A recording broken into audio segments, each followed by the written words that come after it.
Okay, welcome again to this video lecture. तर या पिरियडमध्ये आपण मेटॅलोग्राफी म्हणजे काय ते पाहू. Let us try to learn what is metallography. अगोदरच्या पिरियडमध्ये आपण पाहिलेलं आहे microstructure of metals or alloys and its mechanical properties.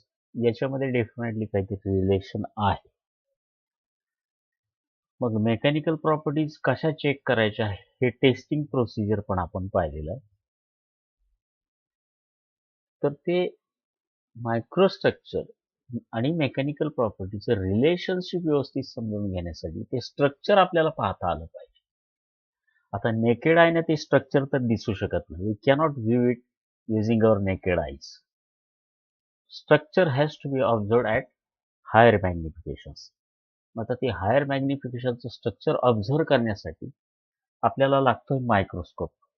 Microscope कसं काम करतो याचं वर्किंग प्रिन्सिपल पण आपण पाहिलं. साधारणतः 1000-1200 टाइम्स एखादी इमेज ते मॅग्निफाय करतं. तर हे मायक्रोस्कोप खाली जे दिसतं त्याला मायक्रोस्ट्रक्चर म्हणतो आपण. We are not talking about crystal structure. Crystal structure म्हणजे काय? Atomic arrangement. तर ते ॲटॉमिक अरेंजमेंट त्या लेवलपर्यंत आपल्याला पाहायचं नाहीये. मायक्रोस्ट्रक्चर या लेवलपर्यंत आपल्याला पाहायचं. आता हे मायक्रोस्ट्रक्चर मेटल्स किंवा अलॉयजमध्ये कसं पाहता येईल आणि त्याच्यातून काय इन्फॉर्मेशन आपल्याला मिळते याच्याबद्दल एक 2-3 वाक्य लिहिलेली तिथे.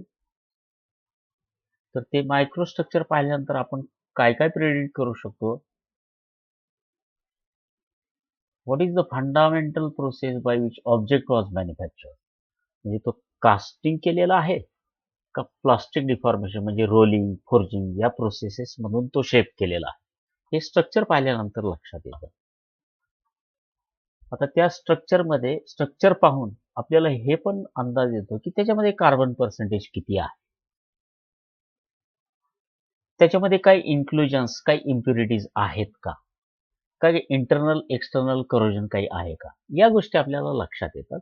तर आता हे स्ट्रक्चर पाहण्यासाठी काय काय तयारी करावी लागते. Let's talk about this metallography. Metallography is nothing but a study of microstructure of metals and metal alloys through examination of specimen. तर ते मेटॅलोग्राफीचे काही स्टेप्स आहेत.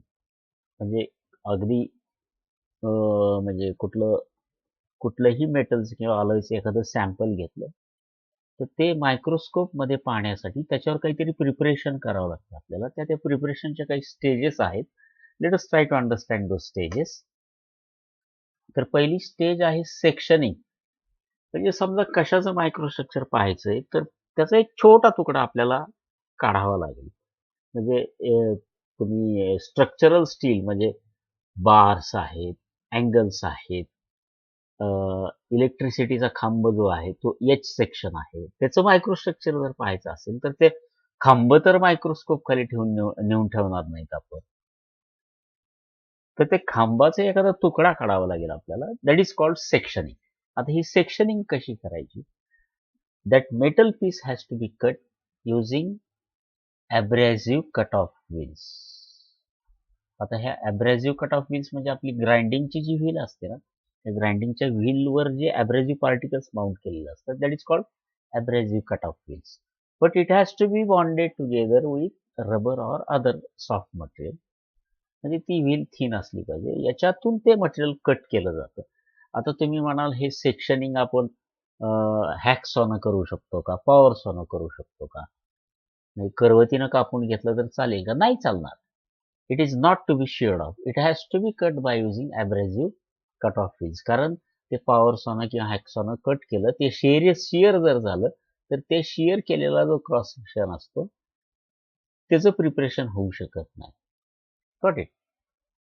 मग आता हा पीस काढला तुम्ही, एक छोटा तुकडा काढला तर तो छोटा तुकडा तो मेटलचा किंवा अलॉयचा तो छोटा तुकडा तुम्हाला कुठेतरी माउंट करावा लागतो. See this is called specimen. हा जो छोटा तुकडा आहे, these small pieces, these are specimens and they are mounted in this bakelite powder which is cold moulded or hot माउल्डेड. स्पेसमन हा नॉन ट्रान्सपरंट असू शकतो, असा काळा असू शकतो किंवा असा ट्रान्सपरंट पण असू शकतो. स्पेसमनच्या माउंटिंगच्या प्रेसेस असतात. कोल्ड माउंटिंग होऊ शकते किंवा हॉट माउंटिंग. कोल्ड माउंटिंग जर करायची असेल तर त्यासाठी आपण बॅकेलाइट पावडर वापरतो आणि त्याच्यामध्ये काहीतरी बाइंडर सोल्युशन टाकतो. ते एका माउल्डमध्ये टाकून स्पेसमन अगोदर ठेवला जातो त्याच्यामध्ये. तो माउल्ड सेटल झाल्यानंतर आपल्याला असं पर्टिक्युलर मिळतं. थोडक्यात काय, ह्या स्पेसमनला धरता येत नाही आपल्याला. हे स्पेसमनचं होल्डर आहे. म्हणजे पुढची जी काही तयारी करायची, जे काही प्रोसेसिंग करायची पुढे, ती होल्डरला धरून करायची, स्पेसमनला टच करायचं नाही. असे नंबर ऑफ स्पेसमन्स वेगवेगळ्या मटेरियलचे तयार करून हे अशा बॉक्समध्ये आपण ठेवतो शकतो. Sectioning and mounting. The next is course grinding. आता जो काही मेटलचा तुकडा जो काढलेला आहे याच्यातून ॲब्रेसिव्ह कट ऑफ व्हीलचा वापर करून जो मेटलचा तुकडा काढलेला आहे आणि तो माउंट केला आहे स्पेसमनमध्ये, तर तो पहिले अगोदर त्याचा सरफेस फ्लॅट करावा लागतो, एकदम फ्लॅट करावा लागतो. तर आता तो फ्लॅट कसा करायचा, अशा पद्धतीचं एक बेल्ट ग्राइंडर असतं. हे काय ग्राइंडर आहे, इथे एक व्हील आहे, इथे एक व्हील आहे आणि ही मोटर ह्या व्हीलला फिरवते. हा बेल्ट रोटेट होत राहतो. म्हणजे या इथून जो स्पेसमन असा होल्ड करून ठेवला तर त्याचा सरफेस हा फ्लॅट होतो. अर्थात हे जे ह्या बेल्टवर जे ॲब्रेसिव्ह पार्टिकल्स आहेत एम्बेड केलेले, ॲब्रेसिव्ह पार्टिकल्सची एक साईज असते. आपण घराचं आतमधल्या भिंती किंवा गंजलेलं लोखंड पॉलिश करण्यासाठी जो पॉलिश पेपर आणतो त्याच्यावरचे जे ॲब्रेसिव्ह पार्टिकल्स असतात ते फार रफ असतात. आता हे क्रिटिकल वर्क आहे, म्हणजे इथं फाईननेस अपेक्षित आहे, म्हणजे फार कमी साईजचा ॲब्रेसिव्ह पार्टिकल वापरतो आपण. आता याच्यावर हा सरफेस प्लेन केल्यानंतर पुढची स्टेज आहे एम्ब्री पेपर. याला एम्ब्री पेपर म्हणतात. तुम्ही जो मार्केटमध्ये मिळतो तो फार कोर्स ग्रेडचा एम्ब्री पेपर आहे. असे 4, 5, 6 ग्रेडचे एम्ब्री पेपर असू शकतात.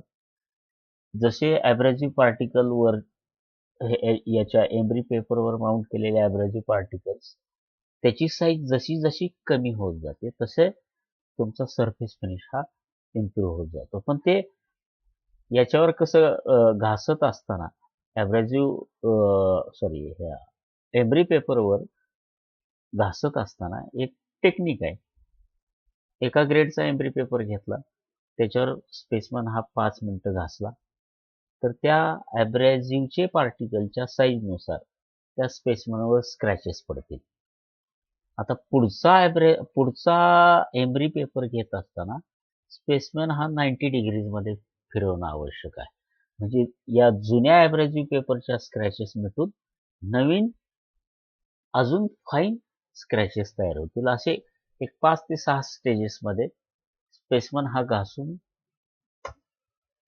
त्याच्यावर फिनिशिंग केली जाते. आता त्याच्यानंतर एकदम हाय क्लास फिनिशिंग मला हवी, तर ते हाय क्लास फिनिशिंगसाठी फाईन ग्राइंडिंग म्हणतो किंवा त्याला बफिंग मशीन असं सुद्धा म्हणतो. एक नायलॉन पेपर आहे, ही डिस्क आहे, दिस इज द डिस्क. ह्याच्यावर नायलॉन पेपर माउंट केलेला आहे आणि वेगवेगळ्या साईजच्या ॲल्युमिनियम ऑक्साईड पावडर ज्या पाण्यामध्ये मिक्स केलेले असतात की जे ॲब्रेसिव्ह म्हणून वापरलं जातं. त्या इथं पाण्याची सोय पण आहे. तो स्पेसमन हा याच्यावर होल्ड करून ठेवायचा 2 ते 3 मिनिटं.